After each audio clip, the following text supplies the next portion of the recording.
वस्तुओं का उपयोग होता है, व्यक्तियों का नहीं।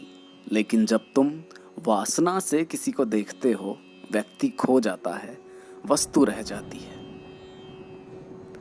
दुनिया में कोई भी आदमी दूसरे का ठीक होना स्वीकार नहीं करता। जीवन तो जाएगा, इसलिए जी लो। अगर ना जियोगे तो भी मौत तो आएगी ही। कोई स्त्री आपके साथ अपने स्त्री होने के भय से खुद को मुक्त महसूस करे तो जान लो उससे आपका रिश्ता सबसे ज्यादा पवित्र है। दुख पर ध्यान दोगे तो हमेशा दुखी रहोगे। सुख पर ध्यान देना शुरू करो। दरअसल तुम जिस पर ध्यान देते हो वह चीज सक्रिय हो जाती है। ध्यान सबसे बड़ी कुंजी है। अगर आप एक फूल से प्यार करते हैं तो उसे मत उठाओ, क्योंकि अगर आप इसे उठाते हैं तो यह मर जाता है और यह वह नहीं रह जाता जिसे आप प्यार करते हैं। तो अगर तुम एक फूल से प्यार करते हो तो रहने दो। प्यार कब्जे के बारे में नहीं है, प्यार प्रशंसा के बारे में है। मैं अपना जीवन दो सिद्धांतों के आधार पर जीता हूँ। एक, मैं ऐसे जीता हूँ जैसे आज धरती पर मेरा आखिरी दिन था। दूसरा, मैं आज ऐसे जी रहा हूँ जैसे मैं हमेशा के लिए जीने वाला हूँ। आप मृत्यु को कभी ना जान सकेंगे, देखना पड़ेगा। मैं यह कह रहा हूँ कि मृत्यु तो यह खड़ी है आपके भीतर, इसे देखना पड़ेगा। यह जिसे मैं कह के मर रहा हूँ पूरे वक्त, इस मरने की घटना को देखना, इस मरने की घटना को जीना पड़ेगा। इस मरने की घटना को स्वीकार करना पड़ेगा कि मैं मर रहा हूँ, मैं मर रहा हूँ, मैं मर रहा हूँ। बड़ा मुश्किल है समझना ओशो को, क्योंकि समाज के मूल्य बदलने लगते हैं, तथाकथित धर्म बिखरने लगते हैं, सीमाएं टूटने लगती है, जाति, संप्रदाय, राष्ट्र, देश सब भूमिगत हो जाता है, पूरी पृथ्वी एक होने लगती है। ऐसे में ओशो एक रहस्य जैसे कहीं समाते ही नहीं, सब समा जाता है, लेकिन ओशो किसी भी धर्म में नहीं समाते, क्योंकि ओशो वर्तमान है, अभी और यहीं उनकी उपस्थिति सर्वत्र है। जो भी किया जा सकता है उसी वक्त किया जा सकता है। जिसे आप कल पर छोड़ रहे हैं, जान ले आप करना ही नहीं चाहते हैं। ध्यान क्या है? ध्यान यह नहीं है कि तुम सुबह शाम 20-30 मिनट आंखें मूंद कर बैठ गए और फिर वापस अपनी सामान्य बेहोशी की हालत में आकर अपने कामों में लग गए। यह नितांत मूर्खतापूर्ण है। ध्यान का एकमात्र कार्य तुम्हें हर वक्त होश में रहने की कला सिखाना है।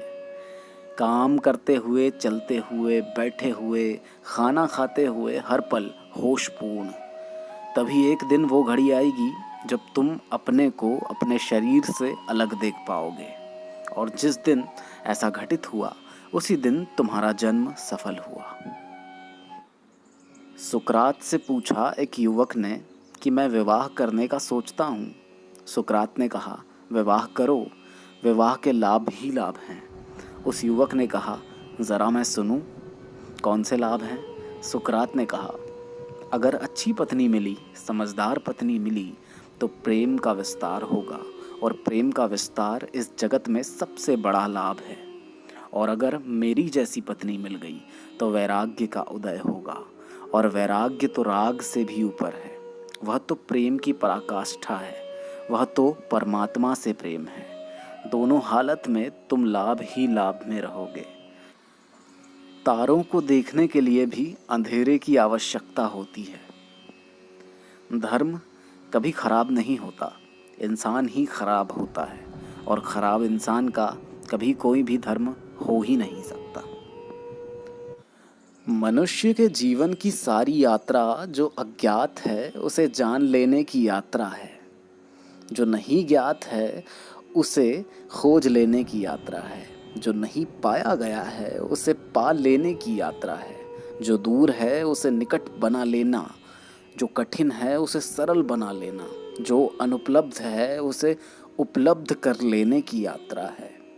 मनुष्य की इस यात्रा ने स्वभावतः दो दिशाएं ले ली है। एक दिशा में मनुष्य के बाहर की ओर जाती है और दूसरी दिशा मनुष्य के भीतर की ओर जाती है। तालाब सदा कुएं से सैकड़ों गुना बड़ा होता है, फिर भी तुम कुएं का ही पानी पीते हो, क्योंकि कुएं में गहराई और शुद्धता है, और जहाँ गहराई है वहीं शुद्ध प्रेम है। मेरे बारे में जितनी गालियाँ निकलती है उतनी शायद ही किसी के बारे में निकलती होंगी, लेकिन मेरा कार्य है कि धर्म और राष्ट्र के झूठ को, पाखंड को उजागर करना, तो वह मैं करता हूँ। मुझे भारत में समझा जाने लगेगा, लेकिन थोड़ी देर से। नानक कहते हैं, तुम स्वीकार कर लो जीवन जैसा हो, परमात्मा ने दिया है वही जाने। तुम इनकार मत करो, दुख आए तो दुख स्वीकार कर लो, उसकी मर्जी। और अहोभाव रखो, धन्य भाव रखो कि अगर उसने दुख दिया है तो ज़रूर कोई राज होगा, कोई अर्थ होगा, कोई रहस्य होगा। तुम शिकायत मत करो, तुम धन्यवाद से ही भरे रहो। आपके भीतर जो बैठा है उससे मूल्यवान और कोई नहीं है, और आपके भीतर जो बैठा है उससे पूज्य और कोई नहीं है, और आपके भीतर जो बैठा है उससे श्रेष्ठ और कोई नहीं है। भोजन से ऊर्जा मिलती है, नींद में ऊर्जा संग्रहित होती है, जागरण में खर्च होती है, प्राणायाम और व्यायाम से जागती है, धारणा से केंद्रित होती है, ध्यान से ऊपर चढ़ती है, भय से सिकुड़ती है, वासना से नीचे गिरती है, प्रेम में फैलती है और विस्तृत होती है, और समाधि में विराट के साथ एक होती है, उसमें विलीन होती है। यह ऊर्जा का पूरा विज्ञान है।